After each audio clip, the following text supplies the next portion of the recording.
Actually ही जी मुलगी आहे ही पुण्यामध्ये कामाला आहे ती आणि ती इथून फलटणला तिच्या गावी चाललेली होती। सकाळी 5:30 पावणे 6च्या दरम्यानची ही गोष्ट आहे। ती स्वारगेट बस स्टँडमध्ये बससाठी थांबलेली होती। बससाठी थांबलेली होती ती। तर त्यावेळेला आरोपी जो आहे तो तिथे गेलेला होता, तिच्याकडेनं फिरताना पण दिसतोय आणि तिच्या शेजारी बसलेला एक माणूस उठून गेलेला आहे। हे दोघांचं बोलणं चालल्यावरती आरोपी तिच्याशी बोललेला आहे, तिच्याशी गोड गोड बोलून त्यानं ओळख करून घेतली तिच्याशी आणि तिला म्हटलं की फलटणची कुठं जाते ताई असं तिला विचारलं।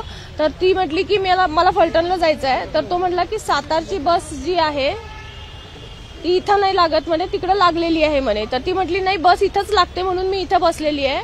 तर तो म्हटला की नाही तिकडे लागलेली आहे, चल म्हणे मी तुला घेऊन जातो। आणि सीसीटीव्ही फुटेजमध्ये ती मुलगी त्याच्याबरोबर जाताना दिसते आपल्याला। तर ती त्याच्याबरोबर गेली आणि तिथं गेल्यानंतर बसमध्ये अंधार होता म्हणून तिने हा प्रश्न काढला की बसमध्ये तर अंधार आहे म्हटली ती। तर त्यावेळेला तो म्हटला की ही रात्रीची लेटची बस आहे त्यामुळे लोक झोपलेले आहेत म्हणून दिवे बंद आहेत, तू वरती चढून टॉर्चने चेक करू शकते। आणि मग तिला असं गोड बोलून त्यानं वरती चढायला सांगितलं। ती ज्यावेळेला टॉर्च लावायसाठी वरती गेली त्यावेळेला मग यानं मागून दरवाजा लावून घेतला आणि तिच्या बाबतीत हा अतिप्रसंग घडलेला आहे तिथे। त्याच्यानंतर तो आरोपी उतरून गेला, ही मुलगी बसमधनं उतरली आणि आपल्या बसने म्हणजे कुठेही तिथं दुसऱ्या बसचा एक ड्रायव्हर तिथे दिसत आहे वगैरे, पण ती उतरून दुसऱ्या बसने आपल्या गावी चाललेली होती आणि जात असताना मग तिनं मित्राशी बोलली आणि मित्रांना सांगितल्यानंतर ती पोलीस स्टेशनला इथं कंप्लेंट देण्यासाठी आली। काल ती इथं पोलीस स्टेशनला आल्यानंतर तिनं कंप्लेंट दिल्यानंतर आम्ही इमिजिएट सीसीटीव्ही फुटेज काढलेले आहेत तिथले। त्या सीसीटीव्ही फुटेजमध्ये आरोपी आम्हाला निष्पन्न झालेला आहे। सदर आरोपी हा ग्रामीणच्या हद्दीतला शिरूर गावचा आहे। याच्यावरती पूर्वी 392 सारखे शिरूर शिक्रापूरला गुन्हे दाखल आहेत आणि आरोपीची हे झालेलं आहे, निष्पन्न झालेला आहे ह्याच्यातला। या आरोपीला शोधायला कालपासून जवळपास आमच्या 8 टीम काम करत आहेत, क्राईमच्या टीम आहेत, झोनच्या टीम आहेत आणि जवळपासच्या भागामध्ये सगळीकडे त्याचा शोध घेतला जात आहे। डॉग स्क्वॉड पण रात्री नेलेला होता, तिथल्या शेतांमध्ये वगैरे कुठं लपून बसला असेल तर त्या दृष्टीने आमचा सर्च सगळा कालपासूनच चालू आहे। या संदर्भात बस ज्यांची होती, बस ज्या सांगोला डेपोची त्याचे चालक वाहक कुठे होते, बस लॉक केलेली नव्हती का? आगार प्रमुखांशी तुमचं काही बोलणं झालंय का? ज्यांच्या प्रॉपर्टीत ही घटना घडली आहे त्या लोकांना एसटीच्या कुणालाच काही माहिती नाही असं काही घडलंय त्यांच्याकडे? नाही, असं माहित नसायचा प्रश्न नाहीये तिथं, परंतु आमच्याकडे कंप्लेंट आल्यानंतर आम्ही त्याच्यावरती कारवाई चालू केलेली आहे। तिथं रात्री सुरक्षा रक्षक नसतात का? पॉईंट आहे आपला पोलिसांचा, त्या सीसीटीव्हीचा आउटपुट आपल्या स्वारगेट पोलीस ठाण्यामध्ये बरोबर मध्ये बस पार्क केलेली होती स्वारगेट एसटी स्टँडच्या। अशा बसमध्ये रेप होतो, बलात्कार होतो एका 26 वर्षाच्या मुलीवरती आणि त्या आजूबाजूला कुणालाच कळत नाही।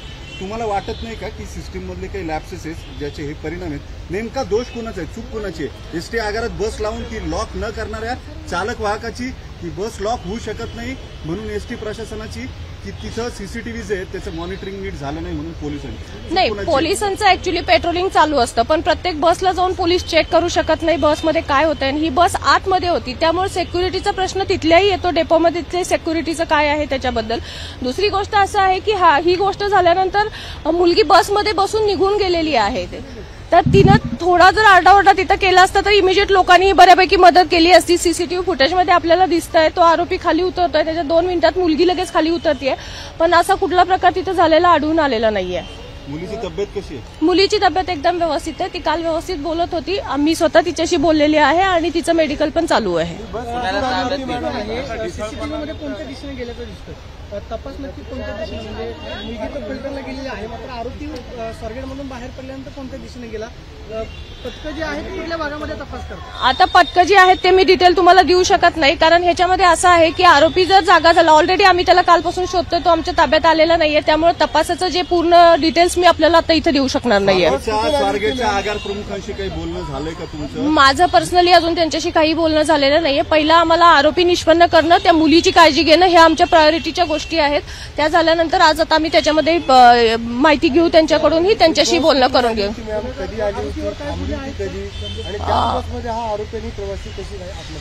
नाही, त्याच्याबद्दल मी डिटेल घेतलेले नाहीयेत बसच्या बाबतीतले, त्या फक्त बस आम्ही सिक्युअर करून ठेवलेली आहे, कारण आम्हाला मेन म्हणजे पहिला आरोपी तो ताब्यात घेणं हे आमच्यासाठी फार महत्वाचं आहे आणि दुसरी गोष्ट म्हणजे मुलीची मेडिकल करून घेणं आणि तिचं मानसिक स्वास्थ्य, त्याचबरोबर टीम लावून सगळीकडचं तपासावरती कॉन्सन्ट्रेट करणं हे महत्वाचं आहे। त्याच्यामध्ये आता हे पॉईंट तपासाच्या दरम्यान आम्ही घेऊ. सगळ्यात महत्त्वाचं म्हणजे की आतमध्ये स्वारगेट आगारामध्ये उभी असलेली बस ही आगार व्यवस्थापकांची जबाबदारी असते.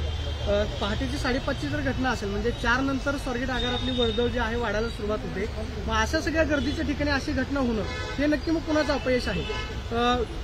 माईकवरून अनाउन्सिंग केलं जातं की फलाट क्रमांकाला कुठली बस लागलेली आहे, काय आहे, मग ही नक्की घटना संगनमतानं घडली की मग नक्की काय? सीसीटीव्ही फुटेज आता प्रश्न त्याच्यावरती मी जास्त बोलणार नाही, पण सीसीटीव्ही फुटेजमध्ये लोक भरपूर दिसत आहेत. तिथं स्टँडमध्येही लोक आहेत. ती मुलगी बसमधनं त्या उतरली त्यावेळेला शेजारच्या बसमधले ड्रायव्हरही चढताना दिसत आहेत. लोकांचा वावर हा तिथे दिसतोय. इव्हन तो माणूस, तो आरोपी तिच्याशी बोलत होता, ते दोघं बोलत होते त्या टाइमला तिथे एक व्यक्ती बसलेली होती आणि मुलगी त्याच्याबरोबर गेलेली. तिथेही आजूबाजूला लोक दिसत आहेत. ओव्हरऑल सगळीकडे तिथं लोकांचा वावर होता हे दिसत आहे सीसीटीव्ही फुटेजमध्ये. घटना घडल्यानंतर आरोपी जेव्हा बाहेर आला तेव्हा मुलगी आल्यावर तिथे शांततेत बाहेर पडली, कुणाला काहीच सांगितलं नाही.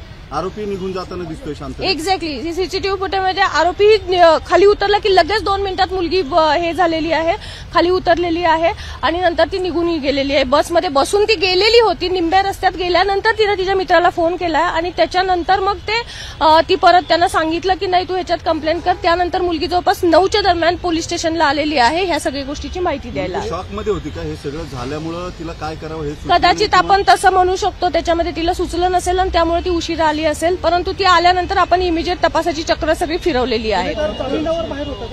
गुन्हेगार बऱ्याच गुन्ह्यांमध्ये आहे. त्याचा म्हणजे 392 सारखे गुन्हे आहेत त्याच्यावरती. शिक्रापूर, शिरूर ह्या भागामधले त्याच्यावरती गुन्हे आहेत. विभागातल्या अधिकाऱ्यांची आपण चौकशी करणार नाही, याच्यावरती सिक्युरिटीच्या दृष्टीनं त्या चौकशाही आम्ही करूच नक्कीच.